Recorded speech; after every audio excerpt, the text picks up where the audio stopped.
Hi there, Mr. Brian here. Hope you're doing okay. Hope you're having a great day. And if you're not, I pray that God grants you the strength to keep on going. And I pray that may His blessings be upon you today. I just want to share a few words of encouragement and motivation your way. And I really hope that it goes a long way to help you out. What I'd love to talk about today is on the topic how to stay disciplined.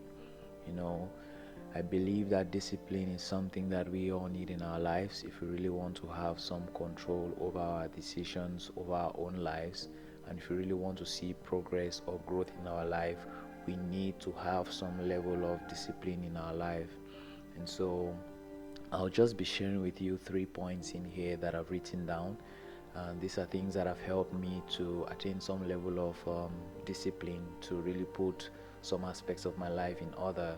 And I believe that if you incorporate them as well in your life, you will be able to stay disciplined. You'll be able to achieve some level of discipline that can really get you start working on those things that you so long for, and you can really stay disciplined to get your life in order and start doing the things that will really be fulfilling to your life.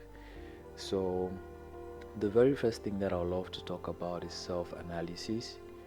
Not a lot of us are conscious of the things that we do every day, and self-analysis is very, very important if we ever have to attain discipline, if we ever dream of being disciplined, if we ever dream of growth, if we ever dream of becoming anything in life, we always have to incorporate self-analysis in our daily life. Every day we need to ask ourselves, why did I react in this certain way? Sometimes it may just be a phone call or somebody who comes to visit you, and sometimes you're very open, sometimes you're not that open to receiving them.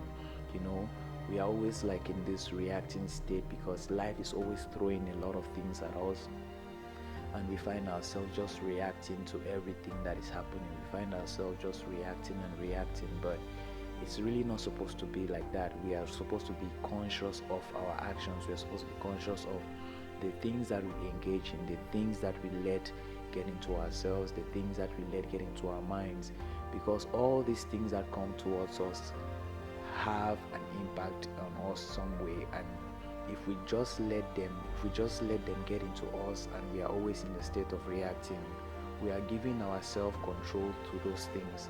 They will always be the ones that will trigger us whenever we see them.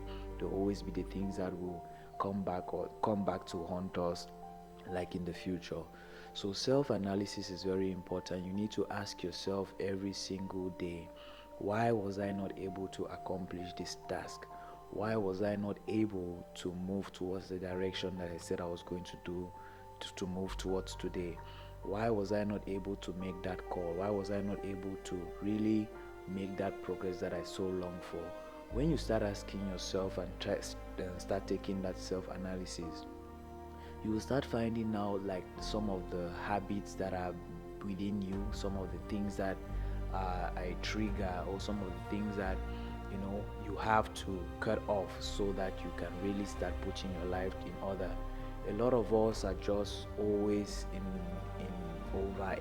indulging in so many things that we do not even know that these things have consumed us, these things have taken over us somehow, and that life has become like the new normal for us. We don't even understand our actions, we don't even understand our own thoughts, we don't even understand how to even behave properly. So you always have to seek for self-analysis. You always need to try and understand why you are reacting in a certain way. You have to know what is prompting you to react in that certain way. When you find out what is making you act in a way that you do not want to act in, you can start working towards cutting that off. But if you do not ask yourself why you are doing some certain things and you're not doing some other things, you will not be able to identify what is holding you back from actually moving forward. And this takes us like to the very next point, which is habits. you know Habits are things that are formed by repetition, by doing it every single day, every single time. That's how we form habits. And if you want to turn away from the bad habits, you have to turn to start building new habits. Not a lot of us are in the process of habit forming. Not a lot of us know that we have to form habits. And so when things come at us, we do not have any mechanism to counteract them. We do not have any mechanism to fight against the things that come against that come to us. And so it's important that we understand that habits are something that are essential, and a man is his habits. Anything that you're doing, all those things that you're indulging in are really the ones determining who you are, the way you think, how you move, how you act, how you talk. Every single aspect of your life is happening because of some habits that you formed. And so you always have to look back and see what are those habits that you have formed already right now that you're not even conscious of. Sometimes it may just be habit of always getting distracted, always trying to touch the phone, always trying to get on social media, you're just trying to always find yourself distracted. You may have a task in front of you, and you cannot just bring yourself to do that task because everything that is in your mind is like, let me just get a little bit distracted, then I'll come back to this. And you find out that immediately you move on to doing that next thing, your day is gone, because you will now be stuck in that loop of doing other things until you will never be able to return yourself back to completing that task. So habits are something that are very, very necessary. We have to start forming the habits of waking up early, habits of reading, habit of eating properly. You form good habits. When you form good habits, you really see your life change. You really see your life move in a particular direction, and you will have some control. When you're forming habits, it compels you to be in control of what you're doing. And if you do not know how to be in control, then you will not be able to really stay disciplined.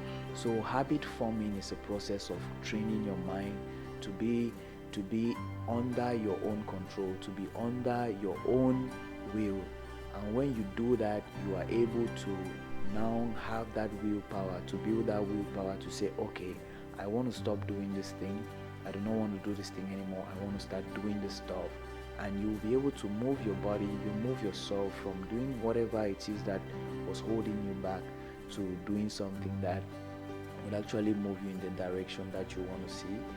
And the very next point that I would love to talk about, which is the last point, is the why versus the now. Why do you want to why do you want to be disciplined? You always have to ask yourself, why do you want anything in life? It's always a bargain. You're always going to trade in something for another. So if your why is not big enough, you will never find yourself, you will never bring yourself to do the things that will lead you in the direction that you want to do. If you think that you just do it casually, it's not going to happen. It's not going to happen, rather. There needs to be something which is like a greater cause, which is bigger than you, which is bigger than whatever you're getting right now, that will compel you to make sure that you put yourself in order, you put your life in order to be able to achieve that goal that you want to. Because a lot of us, we just leave a lot of things to chance. We don't know why we perform some certain actions. We don't know why we are moving in a certain way. So you always need to ask yourself, why? Why am I doing this? Why am I doing this? Your why needs to be something which is bigger than you. It has to be for a greater cause. It has to be more than just benefiting at the moment. It has to be more than just reaping out the fruits. It has to be something that consumes you every day. It has to be something which you cannot rest until you see it happen in your own life. And if you really want to change your life, you have to be so hungry, you have to be so immersed in the process of changing your life that it consumes you every day. It becomes like a routine. It's just automatic. It becomes a way of life. It is not even something that you would have to put yourself to do, but it becomes your new way of life, and you just find yourself already in that process of changing your life, already forming new habits, already walking towards the direction that you're moving to, and then you will start seeing some progress. Progress is there every single day. Don't always look at the short-term benefits. Don't always look at the things you're getting now, because whatever it is that you're doing, whatever it is that you're engaging in, has a very, very significant impact in your life. And if you really want something that will be sustainable in your life, you also have to make sure that every effort that you put in is a sustainable one. Make sure that you are doing it for long term. Make sure that whatever you're doing is something that is greater than yourself, is something that which is beyond yourself, is for a greater cause, is for a bigger purpose. So I really hope that this goes a long way to give you some perspective or some idea on how to start, putting your life in order, and how to start, building discipline for yourself, because discipline is very, very important. And if you're not trying to be disciplined, then I really do not know what you're trying to do, and I really do not know how you intend to have some control over your life, because without discipline, you cannot build self control, and self control is literally the key to you changing your life.